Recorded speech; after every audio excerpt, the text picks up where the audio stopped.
Hello and welcome to News of ESPN. I am your anchor, Diane Glover.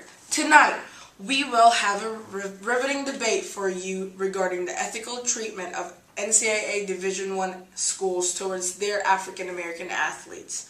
Before we get into the debate, let me first show you at home a startling video clip. Warning, this may shock you. Viewer discretion is advised.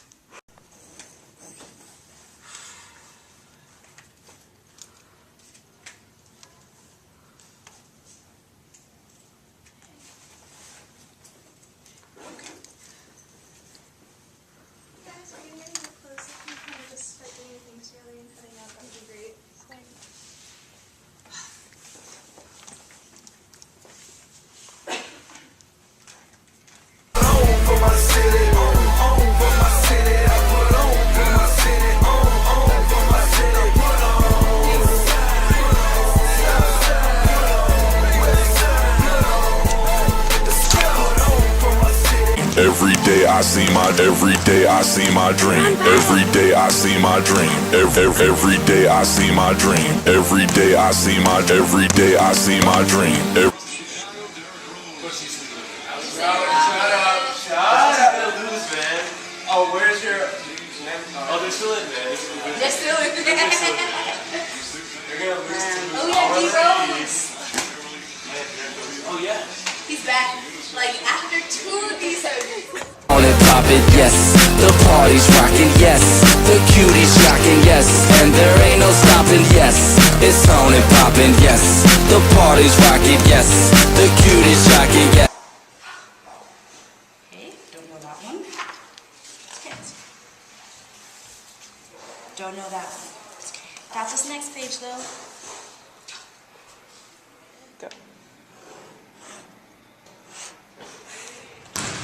And there ain't no stopping. Every day I see my dream. Every day I see my dream. Every day I see my dream. Every day I see my dream. Every day I see my dream. Every day I see my dream. Alright, looking through our recruitment reports. Oh, Christina Crawford. It's a good one. She could really help us out this year. 6'11", 250 pounds. That's exactly what we need. Oh, these grades though. It's okay. It's alright. We can just deal with those another time. Yes, I approve.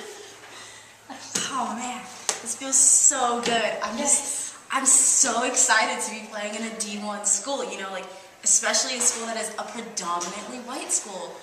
You know, I'll probably be the only minority in all my classes. It is going to be an so honor stoked to have you make me so much money. Please, the honor is like all mine.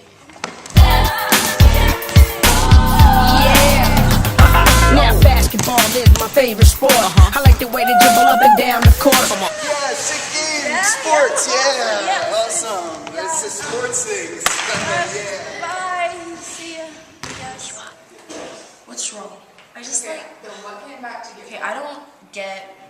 Like, I just don't understand. It's like you keep saying it, and it's just I don't. Like you keep explaining it to me, and I'm not getting it out. Well, you don't have to understand, you just need to get a C in the class so you can play. And you have a practice in 10 minutes. What? Okay, I'm sorry, I have to go. Can we study like another time? Maybe? Sure. Okay. I'm on the pursuit of happiness, and I know everything will shine, ain't always gonna go. I'll be fine once again. I'll be good. In the arms of the angel, fly away from here, from this dark, cool hotel room, and the endlessness that you fear. You are pulled from the wreckage. Sucks. I should be out there. If you're still with us after that abysmal display of not caring by the institution, then please let me introduce our two guests. First, we have Adrian Moneybags Flory, a top athletic administrator at Big State University. Adrian, can you hear me? Yeah, I hear you loud and clear, Diane. Let's make this quick because I have some deadlines to make and I need to make a lot of money tonight. Of course. Now, our second guest is Kira Zagar, the overly enthusiastic student activist. Kira, can you hear me? Yep, I can hear you, Diane, and I just want to start out by saying that discrimination, it's so wrong, but I have all night to talk about it because I have no deadlines and no money to make. Okay, well, now that we've got that figured out, let's start out our debate. The topic of our discussion is the NCAA racist in their exploitation of African American athletes? Well, you see, I really don't think so. Come on, like, it's just, first of all, you got... Okay. Adrian, how about we start with you? Thank you, Diane. So, as I was going to say, there's just no way to defend the fact that the NCAA is racist in any way, shape, or form. You look at people like Michael Jordan, for example. You got plenty of other people like, not LeBron James, but, you know, there's so many black athletes that just came out of the NCAA and now they're just making millions and millions of dollars. So there's just really no argument or case for it whatsoever. Okay, well, first of all, that's just not right. A majority of the African American athletes who go to these institutions don't end up actually joining the pros. In fact, a lot of them don't even end up getting an education, which is what they're there for in the first place. People say that sports are a great social mobility for African Americans, but I think that that's merely a facade.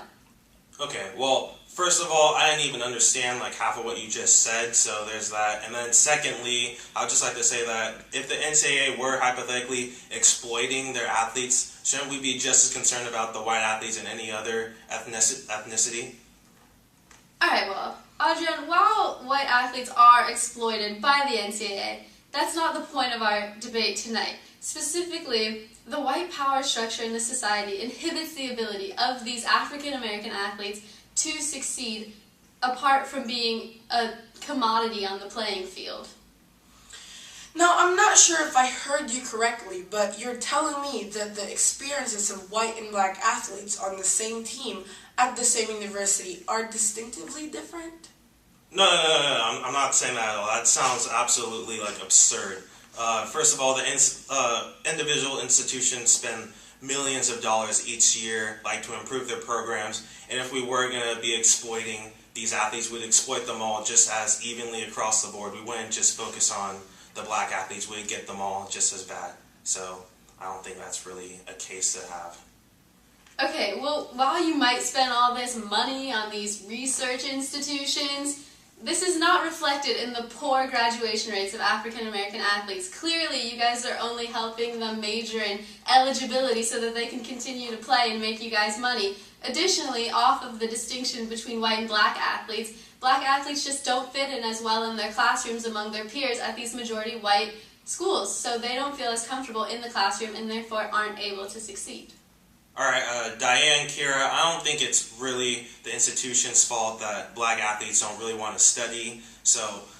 Yes, it is! The NCAA administrators view themselves paternalistically in their control they have over the athletes through their binding contracts and regulation. So by this same nature, they should be responsible for these athletes graduating. And you know what? It is completely your fault! It's 110% your fault!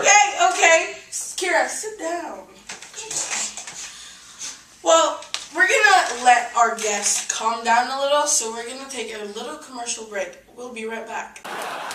New from LWT Sports, March 2nd, 2015. The most authentic college basketball game of all time. Because any game can give you the excitement of college athletics, but that's only about 2% of your week. For the first time, you'll get to experience the other 98%. What are you, a fucking idiot? I'm gonna fucking kill you! You pass like a fucking pussy! You'll get to enjoy all the fun of being screamed at by a middle-aged millionaire while living in constant fear of losing your scholarship, be it from a career-ending injury, accidentally accepting a free lunch when you're hungry, or directly profiting in any way from the value of your work. because making money's utterly antithetical to the whole principle of collegiate athletics. But don't take it from us. Take it from the unwilling star of EA's NCAA Basketball 09, Ed O'Bannon. This game is every bit as fucked up as a real thing. You'll get to create your own player and enjoy an authentic student-athlete experience, because our game puts just as much emphasis on an education as a real NCAA Division I school does. Are you ready for your Swahili exam? Congratulations, student. You speak Swahili. Now, back to the gym. It's the most authentic college game of all time, as another unpaid star of NCAA Basketball 09, Jalen Rose, will attest. Yeah, that's pretty much what it's like. And this year, if you play LWT's NCAA March Sadness, you can play in 2 new modes. Coach Mode, which consists mostly of screaming at 18-year-olds. Assholes! Assholes! I'm gonna kill all of you entitled assholes! Or you can choose School Administrator Mode, where your only job is figuring out how to somehow remain a non-profit. You want a stadium across from your stadium? How about a rocket ship? But be careful, because if you use a penny of that money to pay your players, game over. The point is, no matter which mode you choose, you're guaranteed all the joy of top-level college athletics. March Sadness 2015. LWT Sports. It's in the... And we're back. Adrian, would you like to defend yourself against Kira's accusations? Yes, I would, Diane. So I feel as though even if the black athletes fall behind academically, they're still able to have an equalizer in terms of the great opportunity they have for playing on the court and just having their athletic scholarships. Okay, first of all, this is not an opportunity that you have given to them. These athletes have worked incredibly hard their entire lives to be where they are now. And sports as an equalizer isn't as valid as it might first seem, because this sense of pride and admiration that we have for African American athletes does not transcend over to the larger society. Oh, okay, but if the athletes can't handle the cut, and if they can't do the academics with the sports, then shouldn't they just go down to D2 or D3 where it's less rigorous? But the point is that these kids want to be able to reach the professional levels, and the only way to do that is by going to a D1 school. We shouldn't have to limit their opportunities because people like you just want to profit off of their hard work while letting them fall behind in school. Okay, we're just about running out of time, so would you two parties like to give final closing statements? Yeah, I would. So, Kira? It is the fault of the coaches and athletic administrators at Division I NCAA schools that exploit athletes, particularly African American athletes, because they're so focused on profiting off of the hard work of young people. Adrian? No, I really just don't have any more time for this debate. I ran into just an amazing 6'5", 250-pound 7th grader. He handles the rock like Magic Johnson, passes like LeBron. I gotta see this guy make this money. So,